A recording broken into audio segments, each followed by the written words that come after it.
All right, good evening once again. And Good this evening. is the OET Study Buddy Speaking module. We're starting today, and basically, I was just going to run through the overview. So, OET speaking Okay. test is a face-to-face examination. So, you have yourself and you have an interlocutor, and this interlocutor also plays the role of your assessor. So your speaking test will be specific to your head profession. So don't be too bothered. It's going to cover medical and nursing topics, basically nursing topics. So it's not something you are not familiar with. So in the speaking test, you will complete two role plays. So you have two role plays to complete where you take the role of the healthcare professional and the interlocutor takes the role of either the patient, a carer, or a family member. So since you are working in the healthcare setting, it's just something you have been doing before. You have been talking to your colleagues, you have been talking to your patient, you have been talking to care, the family members and other healthcare professionals.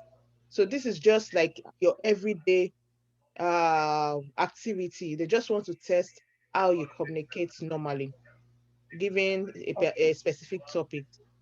So you have approximately 20 minutes for your speaking test. So you will complete two role plays, like I said, and we'll talk to the interlocutor for 5 minutes during each role play. So you have 2 to 3 minutes to prepare for your role play. Using the role play, you'll be given a role play card before you begin.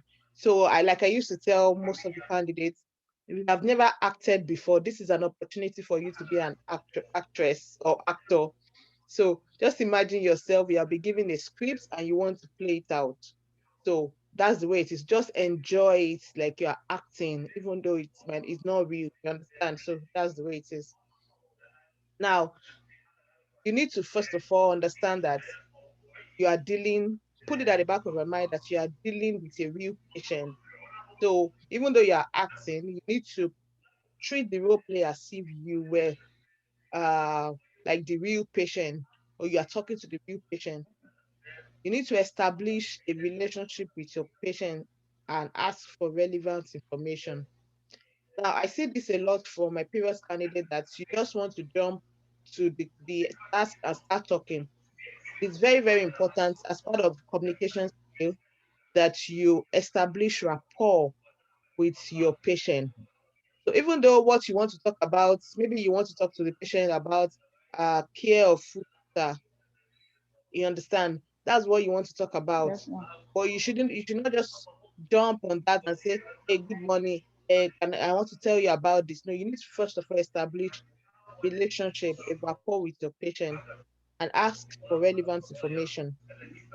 Remember that the Okay. assessor is testing your ability to communicate with patients in English. So they're going to be paying attention to your grammar, your tenses, the way your tone, your pitch, and all that, all those grammatical skills. They're going to be paying attention to that. So you need to be mindful of that as well. So Okay. pay attention to the type of information you need to communicate to the patient. In your role play card, it's going to specify exactly that, oh, talk about this, talk about this, talk about. So pay attention to those type of info. Now I want to go back to the fact that they are only testing your communication in English and not testing your medical knowledge. Because Okay. most people get anxious and they get worried when they get a topic that maybe they have not come across before, or they can't really remember. For instance, you have a role play card telling you to educate your patient about a medical condition that you have, like maybe retinopathy, that's been a long time you read about it and you can't really remember. So some candidates get destabilized with that, oh, I don't have much information to give. They're not testing your medical knowledge of that particular information or that particular concept. They only want to know how you communicate effectively. So even though you don't know the details of that thing, still go ahead and talk to the patient. The little one you know, talk about it.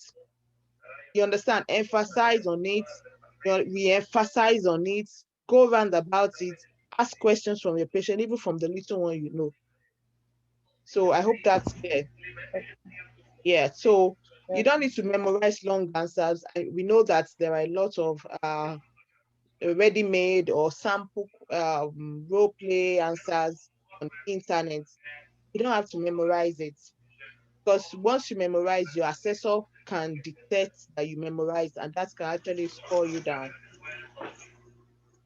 Okay, now we are not going to be teaching communication skills here because that is something we should know, but I'm just going to re-emphasize it and remind you of your communication skills. For instance, active listening. You need to demonstrate that you are listening to your patient when you are during the conversation. You need to demonstrate that you can use gestures, verbal and non-verbal gestures. So these things are very important. You need to show that you can communicate with your clients in different ways. Speak loudly, speak clearly and confidently so that your interlocutor can hear you. And you need to also know to pronounce words as clearly and correctly as possible. Okay, we know that our what's it called now? Our accent as Nigerians or Africans sometimes might affect the way we pronounce some words, which is why you should get Mm. used to pronouncing, like if possible, prepare yourself by using apps online. How do they pronounce this word if you're not sure? You understand? So whichever way, pronounce clearly. If possible, if you can ask your interlocutor questions like, do you understand me? So if you had said something, can ask back from my interlocutor, do you understand what I just said? Or do you want me to repeat myself? Or do you want me to re-explain? So that shows that you are reaffirming your whatever information you have given. Don't just Okay. assume that what you have said, your patient or your interlocutor understand. So there's always that part of reaffirming, reconfirming any information you have given. And by the time you do that, if your interlocutor, in quote, your patient did not hear you clearly, the patient will be able to say, oh, I didn't hear what you said that time. Can you say it again? And then you'll be able to clearly state it. So that's another way of you getting your mark. You understand what I'm saying? So you are not focusing on your weakness, even though oh, I didn't say that thing clearly. But you have asked, do you want me to repeat myself or do you understand me? And the patient says, oh, I didn't get you well. Can you say that again? So it's a plus for you. Now, you also need to be able to use varying intonation.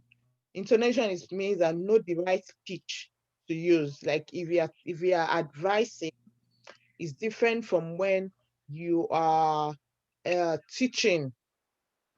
Okay. So the tone you use is different. Or if you are just if you are trying to seek advice from a fellow colleague, because that could be the case of time, the tone will be different. I'll send you this Okay. clip anyway. So make brief notes for each point on your card. Once you are given a card, you know you are doing OET home, and you are not expected to. You should have a plain pen, a pen and a piece of paper, which you're allowed to write anyway. So Yes. take notes as soon as you get your card. You have 2 to 3 minutes to read the role play. So you can quickly jot down few things you want to talk about, like include ideas, include examples. For instance, if you are asked to talk about, uh, I always this one comes to my head often, like self-management of diabetes. That maybe that's what you're asked to talk about. You're asked to advise your patient or educate your patient on. So quickly, you want to quickly jot down, oh, lifestyle modification. These are the things that you know before. So most of the time, Yes. speaking will be testing your rudimentary knowledge of your nursing and medical skills. So it's not something they expect you to not to know. But then, like I said, even if you don't know it, you don't have to be fidgeting or be anxious. The little you know about it, continue to talk about it. So take little drop notes about lifestyle management, dietary management, exercise. So you can just quickly do those jottings in your piece of paper. Try not to be nervous. Take a deep breath, smile, and make eye contact. Now I know a lot of people does not really have this confidence. Like when you're talking to somebody, you might be looking away. And remember, you are doing OET home, so your eyes should be on your Right. examiner, your interlocutor. Don't look away. Make eye contact with your patient, because by the time you look away, it shows it's like and what would I call it now? You have derailed from your communication skill. So you need to maintain close eye contact, maintain eye contact as you begin your speaking task. There are so many advantages of why you should keep eye contact. First of all, it will help you to know how satisfactory your patient is with the information you are giving. Because sometimes if you are saying something your patient does not understand, you will see it on their face. Maybe they squeeze their face, and that quickly gives you that cue that, oh, I need to rephrase what I've said. Or sometimes you see them nodding, showing approval, showing appreciation, and that alone can encourage you. So you need to keep eye contact. So although eye contact is not assessed, but it makes you feel more confident, and your confidence is part of what they want to look out for. So I said underline keywords, or in the case of home, OET home, just make a quick justing in your piece of paper. So don't be afraid to ask your interlocutor to clarify anything. Like I've mentioned that. So if Yes. you have anything in your role play that you are not sure of, you don't really get, ask your interlocutor, can you quickly please clarify this? So don't be afraid to do that. This can include maybe meaning or pronunciation of a vocabulary and the context of the role play. Ensure that any questions are asked before the role play begins. All right. So getting ready to speak. Now that you have familiarized yourself with the role play card, you are prepared to do this. You should now, you will not be given the interlocutor's role play card. Know that. So you will Yes. only be given one role play card at a time. But for the purpose of our tutorials here, I'm going to be showing you both role play card. That means your own play card, role play card, and the role play card of your interlocutor. Because the interlocutor also has his own role play card that will guide their response to whatever you're saying. So be aware that the interlocutor's card will include information that is not included in your role play card. Yes. So because they expect you to know something. So the card you are given will not fully prepare you for everything. So pay attention to that. Who is your patient? The first thing you should identify is the type of patient you are going to talk to. So are you talking to um maybe they will inform you of the key details about the patient anyway, if it's a stroke patient, heart attack, kidney, and all that. Are you discussing cholesterol lowering drugs? Are you talking about antihypertensives? Are you talking about lifestyle? So there are different kind of patients that you might come across. You find details in this note. Sometimes they ask you to discuss lifestyle changes. This is very common. You might not miss this. Maybe they're asking you to discuss lifestyle changes that a patient can make to reduce blood pressure. So, when you have that, you have quickly put down notes, take medications, exercise. These are the things you know. They just want you to communicate it. All right. So what do you need to find out? Now, because your own role play card will not have most of the information that the patient will have, it is just use your rudimentary nursing knowledge of nursing assessment. This one will help you a lot. So, for instance, you want to start talking to a patient about, I'll go back to diabetic care and all that. It's important that you, first of all, use your nursing care plan, or the nursing management stuff assessments. planning and all that. You want to assess. Part of the assessment is asking the patient some questions. Oh, some background information. And this should be related to what you're talking about. So if you're talking to somebody that has lung cancer and they told you to advise the patient on smoking cessation. So part of the assessment you want to get from that patient is asking, do you smoke? You need to reaffirm how many packs of cigarette do you, how many times do you smoke a day? Are you on any patch? Are you on any nicotine patch? Would you like so all those information are the things that you need to ask. All right. So the information might not be your role card, so they need you to be able to ask those questions. You can ask, is there any history of lung cancer in your family? Has anybody been sick or died of lung cancer before? Things like that you can ask as well. So those are the things you need to find out. Identify what it is that you need to find out from your patient and think of ways to rephrase the task into a question. Now, I always do this. By the time we start practicing now, you will see what I'm talking about. If you're given a card, you need to rephrase that task into a question for yourself, and this will help you to think better. What do you need to tell the patient? Oh, before I go to that, you need to ask some questions as part of your assessment. For instance, you might ask a question, how are you feeling? Now, avoid asking close-ended questions that will make your patient to say yes or no. If you are saying, have you eaten? Patient will say yes or no, but patient will not be able to give enough information. But rather, if you ask it this way, can you tell me what you have eaten today? Do you understand? The patient will tell you, oh, I've not eaten today. You can go ahead and ask the patient, why have you not eaten today? Oh, because I was not hungry. Oh, okay. Did you eat anything after? After, like, you understand? Have you had any other thing to eat?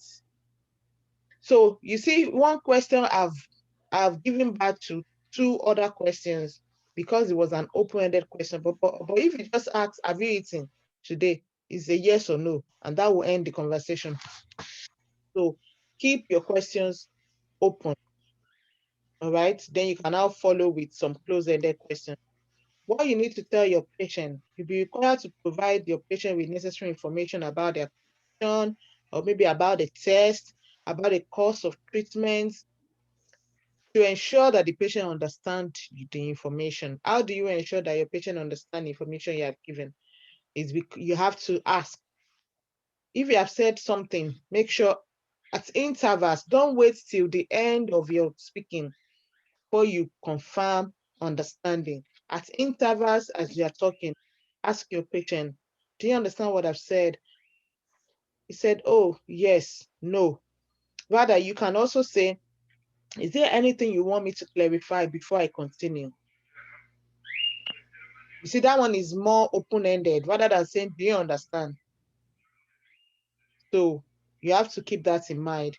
You may simply need to explain a point to the patient, or you may need to find out relevant information. So just go on that way. The other things that are basic that I've mentioned before, it's your grammar. They want to test your linguistic skill, your intelligibility.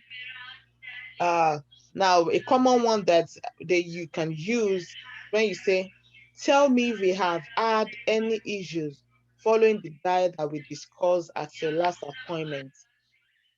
So make sure that you are asking questions to generate more information from your patient. Like you can say, tell me about this. Explain to me how you feel. That will help your patient to speak more. All right. Then they want to look at your fluency. So don't be too fast. Use the right speed and the right tone. I'll talk about that. And try to avoid I know we do this a lot to compensate. Uh, Try to avoid a lot of the way you say avoid too much of that because it will affect your flow of speech, right? So if possible, try to link your speech together. If you need to pause. You might pause to separate different points you are making. Maybe you have been talking about lifestyle modification before. Now you want to go to exercise. You might pause, say, okay, I'm going to talk about the next thing now. Say, is it okay for me to go ahead? That time you are saving yourself, you are getting like a breathing space. It might be 5 seconds before you go to the next thing. Are you following me? Yes, sir. If you need any clarification, please just let me know. Okay. So I think I've talked about the appropriateness and all that. So I've talked about relationship building. Let me read this out to you in the beginning of a conversation. You can go ahead this way. Hello, Dr. Albert. Is this Margaret French? Rather than say, rather than saying, hello, my name is this. What is your name? So you can say what is your name, but you can go ahead and just reconfirm. Oh, is this Margaret French? Oh, kindly confirm your name.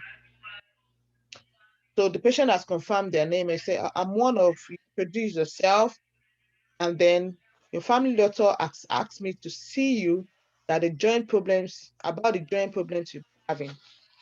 So by the time you introduce yourself, you need to also let the patient know what you are going to be talking about. I say, oh, thank you for coming to the hospital today. I'm going to be talking to you about this. Or you have asked me, because most of the time, maybe the patient comes for an appointment. So you can just say, oh, what brought you in? Or you can just say, what brought you into the clinic today? So introduce yourself, ask about the patient, confirm identity, and of course, reaffirm the purpose of the meeting. So you need to demonstrate an attentive and respectful attitude, right? So like I said, what I would like to do is spend a few minutes with you now discussing your symptoms. Is that okay? So I always say this, always get a nod, always get a go ahead from your Yes, sir. patient before you go to the next topic or before you talk about something. And basically what I find people using most of the time is like just say, oh, I would like to talk to you now about the care of your let me just say the care of your foot ulcer. Is that okay? Or can I go ahead? To use those words like that to like get a nod, get the consent from the patient. Because if the patient does not feel comfortable for you to talk about that thing, then that means you will be respecting the patient at that time. And like I said, you need to demonstrate attentive and respectful attitude. So one way to do that is to reaffirm your patient's consent in between your discussion. Or you can say, please let me know if you feel uncomfortable at any time with whatever I'm saying. Understand?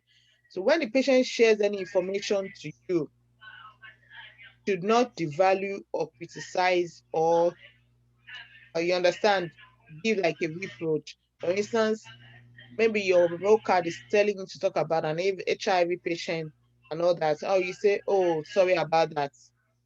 Or you just say, oh, as in you avoid giving some devaluing gesture or like sounds. So you need to maintain respectful communication in all. Or maybe you shouldn't say, oh, why did you have to be drinking? You have long cancer. Why are you smoking? So we have to avoid that. So what worries you most? Look at this. What what worries you most is that the abdominal pain might be caused by cancer. I can understand that you will want to get that checked out. you should show the patient that you understand why they feel a certain way. That is being empathetic. So you need to be non-judgmental in your approach of communication. So usually we say, oh, I can understand, or I can only imagine what you're going through. Understand? So put that in. Show empathy. So we talk about that. These are the things we already know. These are the skills we already know have as nurses. They just want to reaffirm that you have all this. So the other things I have here quickly is elicit and explore the patient concern. So you need to, like, you want to dig in, because sometimes, information is very important. It is how much information you can get from your patient. That is how much help you'll be able to offer. So you need to be able to Okay. dig in, ask questions, and the kind way you ask your question will determine how much you get. So look at this example. Do you have any thoughts about what might be causing your symptoms? If you ask straightforward and say, how do you feel? Patient might just say, I'm not feeling fine. But that's not enough. But by the time you say, do you have any thought about what might be causing your symptoms? The patient will be able to, oh, I think this, I think that, I think that. And with that, you are getting from. So pick on Okay. your patient's cues as well. Sometimes what your patient gives you, what you will buttress upon. Okay.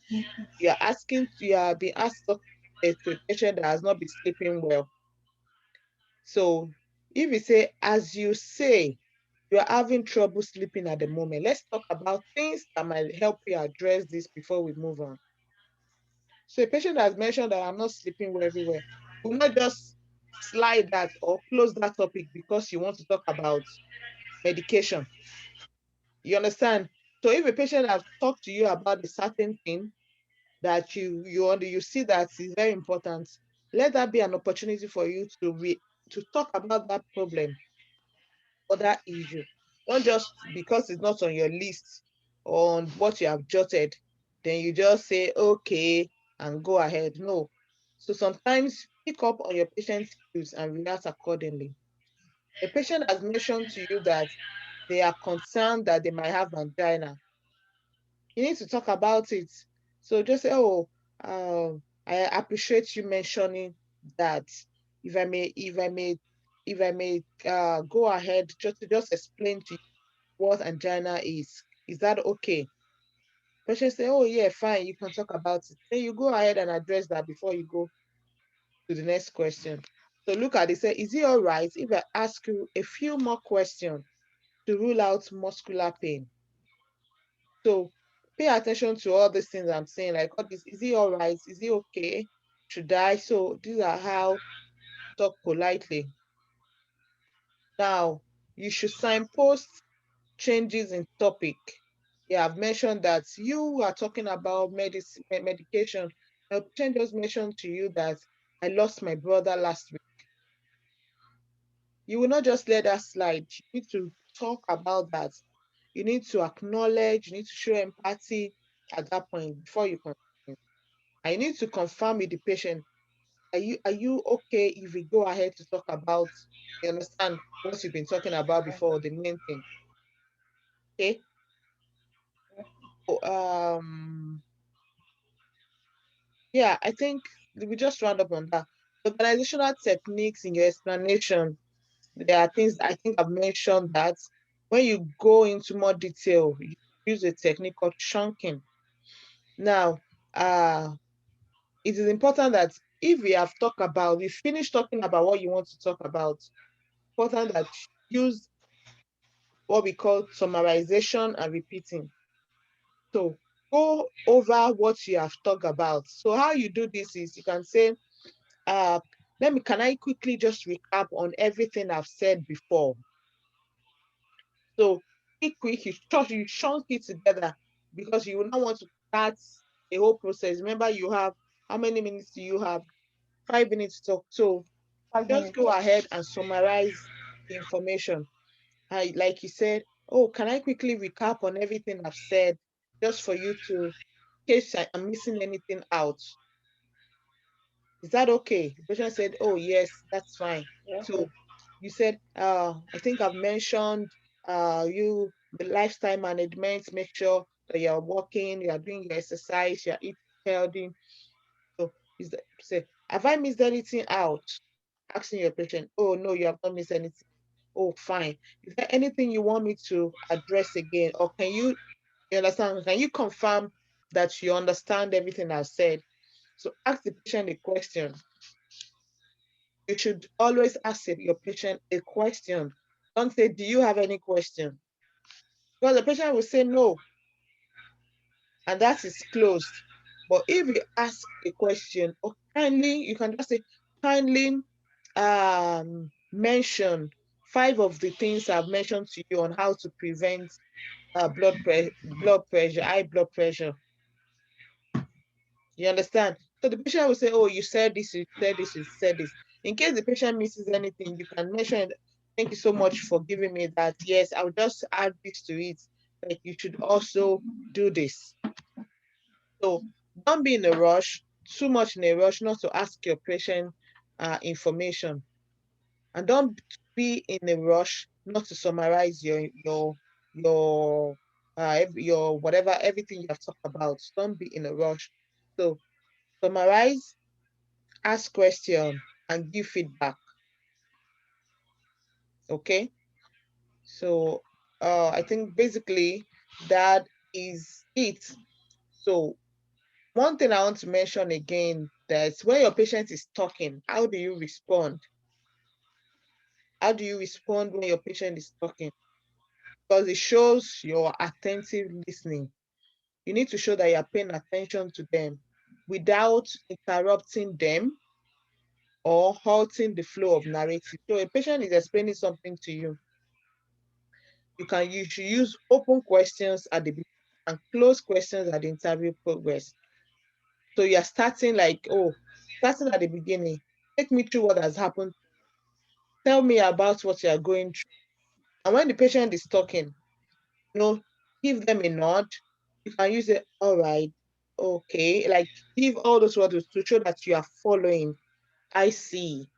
Oh, give all those words and cues and sounds to show that you are following through the conversation.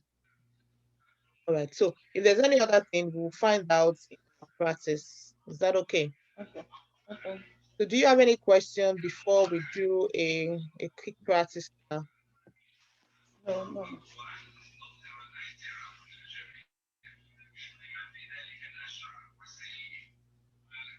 Um, hello, ma. Yeah, When summarizing, is it yeah, just that I should just put everything together in one word, or I should just repeat myself, or yeah. how will I do it? You can, like I said, if we have talked about um, management of high blood pressure, you have explained details before. You can just summarize that. Yes, I've been talking about your ways of managing this your blood pressure based on everything we have talked about. Just to remind you that you need to try to do exercise, at least exercise 30 minutes daily. Uh, you also need to eat healthy. You also need to take your medications very well. Avoid stress.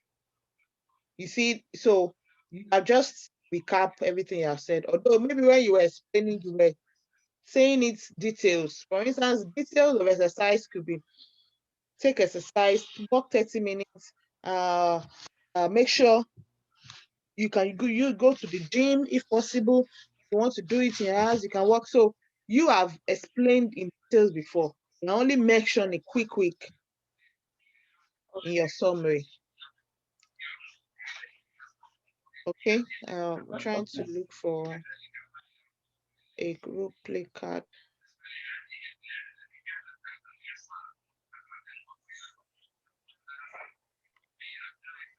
So I'm going to share this now.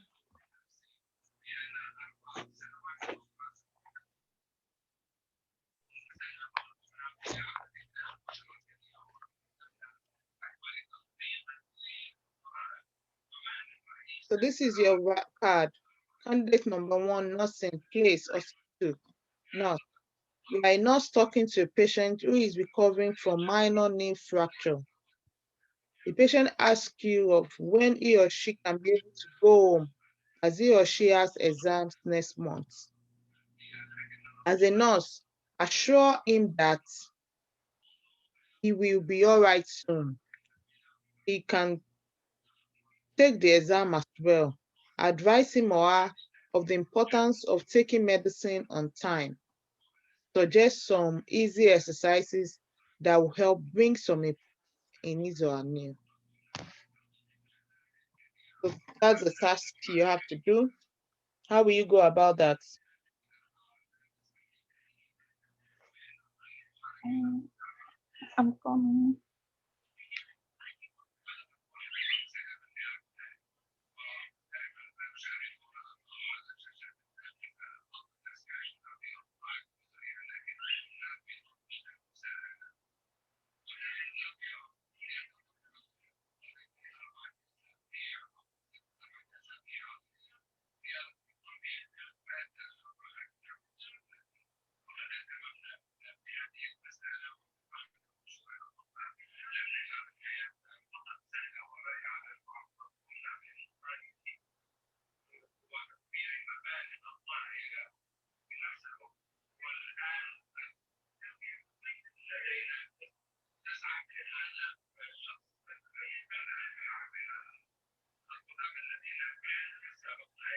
Okay, can I go ahead?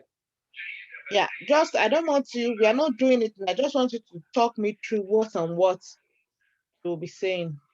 Um, okay. Firstly, I will firstly introduce myself to the patient. I'm the nurse in charge of um, treatment today. Then I will ask about how she was there. I will ask about the name. That can she introduce herself, what she do, if it's first time of meeting the patient. Okay. Then I will I will after that I will reassure her that very soon she will be out of the hospital if she complies with Say the that again, please. almost as in she I will reassure her by stating that once she complies with all her treatment, she will Okay. soon be out of the hospital to go and write her exam. Then I advise him about the importance of taking his medication regularly and on time. Then in the fourth one, I will suggest about easy exercise like active and passive exercise you can do on the bed. So to aid the improvement of his or her immune. All right. That's fine. So you see that they have given you highlights of what you're supposed to talk about. So now they need you to expatiate on these things. So it's not just saying, oh, it's important for you to take medication on time. You need to say why. Why is it important to take medication on time? And what happens if the patient does not take medication? So you need to like open it up, open the point up at every time. That one that says he or she will be all right soon. So you remember they say he or she. So you need to stand by a particular gender. Are you can claim like I'm talking to a he. So you understand? So you won't be confusing your interlocutor. So stay with either you're Okay. talking to a male or a female, and that will help you in your conversation. Okay. So how you go about it will be all right. You know, say, oh, don't worry, you'll be all right soon. That's not sufficient. They want you to open that up. So, like you said, you explain yourself, you introduce yourself, confirm the identity. Here you are not given patient's name, so you might not have to just say, "Oh, how are you feeling today?" Or, you know, you can reaffirm that the patient had is recovering from a minor knee fracture. So mention that as well. How are you feeling today? Thankfully, the fracture, the minor knee fracture, uh, it's helping. I hope you are healing well from that. We are not told if the patient had the surgery or not, so we are just say, oh, I hope you are feeling better with the. It's just a minor knee fracture. Hopefully, you will recover soon. Hopefully, you will be all right soon, and you should be able to take your exam as well as soon as you feel all right. So the importance of taking medication on time, just to for you to be able to ensure that you recover on time, you recover very soon. Can I quickly just advise you on the importance of taking your medication on time? So can I quickly advise you? That is, you are asking the patient if you should go ahead. Say, is that okay? The patient say, oh yes, that's fine.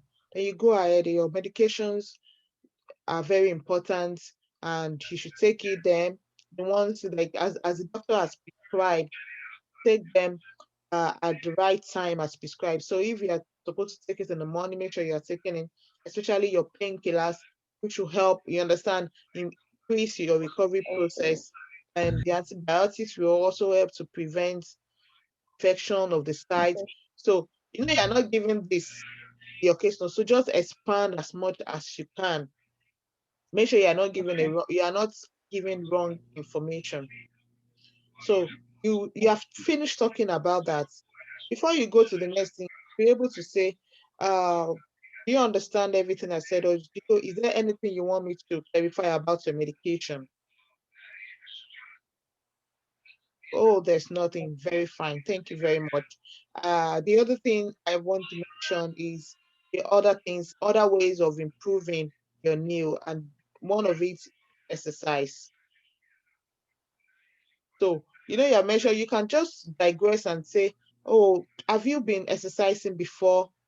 Or you understand, like, have you been doing so much exercise before you had a new fracture? So the patient can say, oh, no, oh, yes. So we say, oh, right. So, I just go back. You have to go do some minor exercises as much as you can tolerate while on the bed. Like you said, active. So you need to explain which one is active, which one is passive. To be specific in your whatever information you are given. So we are saying passive, range of motion, and all that. So be specific and use. This is a patient. Make sure you are using a layman, like simplest language. Communicate in the simplest language that the patient should understand. Okay. So, and by the time you finish that again, you should be able to go back and just say, I hope that is clear. Do you want me to go through it again? If they say, oh yeah, that's fine. So yeah, just for you to confirm that you understand, I'll just go through everything I've said. Like I said, you'll be all right very soon, hopefully, and you'll be able to take your exam. So you should not have anything to worry about that. Just like I've advised you, that it's very important that you take your medication on time, and that you can engage in some easy exercises even while you are on bed to improve your wound healing, or of your new healing. And with that, I believe that you should be ready to take your exams by next month. So you have summarized. Now it's time for you to ask your patient question. So if you are summarized, just say, all right, just for emphasis purpose, or can you mention. You understand? Can you quickly mention to me why I told you it is important for you to take your medication? So you don't have to ask questions about everything you have said. Just Mm. pick an Quick aspect. one. Yeah. Okay. And then you can ask your patient that, because you are trying to consider your time as well. So, and the patient talk about it. Oh, thank you very much. Well said. Yes, it's very important, like I said, to take your medication. Um, if you feel have any side effects of your medication, don't hesitate to tell me, and I can report it to the doctor as, you understand, as quickly as possible. So that's another thing you have shipped in there in regarding medication. So some patients might not want to take medication because they feel they are reacting to something. So mention it that way, that place. That don't forget, don't be afraid to share your concerns regarding your medication. So that's another tip you can mention there. With that, you have concluded. Thank you so much for your Okay. time. Sure you are resting well. I'll see you some other time. Bye. Okay, bye. So it's like something that we do every day. Talk to patient every day. You advise them every day. They just this one we need it to. They want to see the professionalism in our communication. Okay.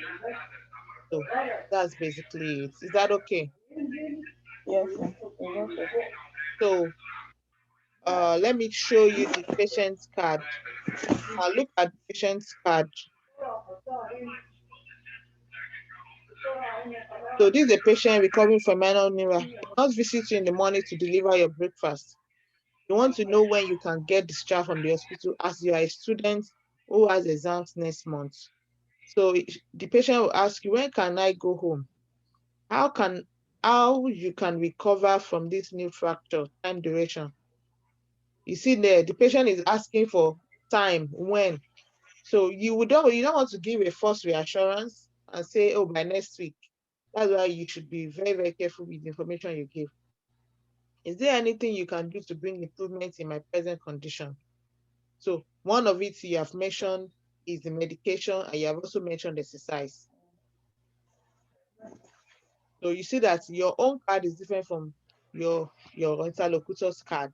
So they expect you to be able to provide answers to that. Mama, after Mama, baby, give me 20 minutes. Mama,